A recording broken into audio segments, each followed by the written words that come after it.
से मुझे जो एक बात ध्यान में आई है वो ये है कि हमको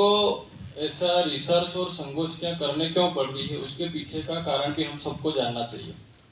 उसका मूल कारण ये है कि हम लोग जब स्कूल से निकलते हैं गांव से, और फिर हम धीरे धीरे हमारी पढ़ाई होती है, और पढ़ाई होने के बाद हम लोग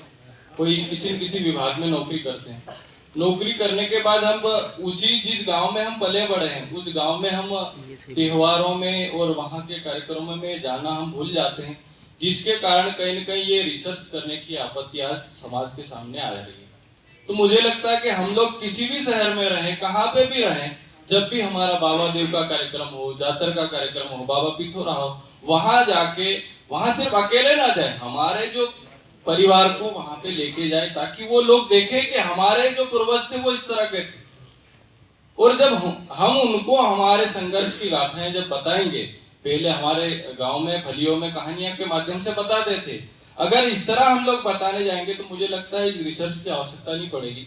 और मैं भी जब एक महाविद्यालय में गया तो वास्तव में ये जो कार्यक्रम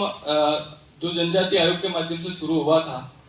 वो बहुत सराहनीय रहा, और समाज में वाकई में जो वर्तमान पीढ़ी को जो मालूम पड़ना था वो उस कार्यक्रम के माध्यम से बहुत सकारात्मक परिवर्तन आया है। पर हम सब लोग यहाँ पे कहीं न कहीं किसी भी विभाग में हैं, हमारे पास एक अच्छी ताकत भी है, क्योंकि जब हम समाज के विकास की और उसको आगे बढ़ाने की बात करते हैं तो सबसे पहले यही करते हैं कि समाज आर्थिक स्थिति से कमजोर होता जा रहा है, क्योंकि उसमें कुछ कुरीतियां नीतियां हैं जिसके कारण उसके ऊपर उसके माथे हम लोग रख देते हैं। लेकिन हमारा व्यक्तिगत प्रयास क्या हो रहा, हमको प्रयास करना पड़ेगा और हमारे घर से प्रयास करना पड़ेगा, और उसके पहले हमको रिसर्च करने से पहले हमको हमारे गांव में जाके देखना पड़ेगा कि हमारी परंपरा क्या है, हमारी संस्कृति क्या है, और हम पहले आत्मनिर्भर भारत की आज जो लोग बात करते हैं वो आत्मनिर्भर भारत हमारा समाज तो पहले से ही था,